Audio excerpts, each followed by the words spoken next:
Ano sila, nagsisale sila ngayon.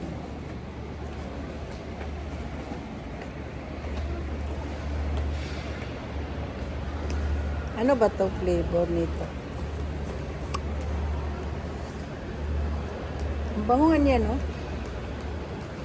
Ito yung ano mo talaga? Kabango? Sa Philippines. Kasi nung naubos yung ito, tapos bibili ako ng bago. Wala na din sa store na pinagbilan ko. Na sold out. Pa-order daw sila ulit. Ayaw umalis na ako sa pinagtatrabaho ko. Malapit sa pinagtatrabaho.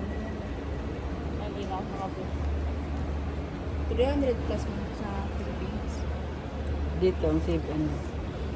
Sa Oh. 500 plus. So, ibaylo mo talaga yung ano talaga, yung pera natin. Ang cute ng bag, oh. Ang cute ng bag.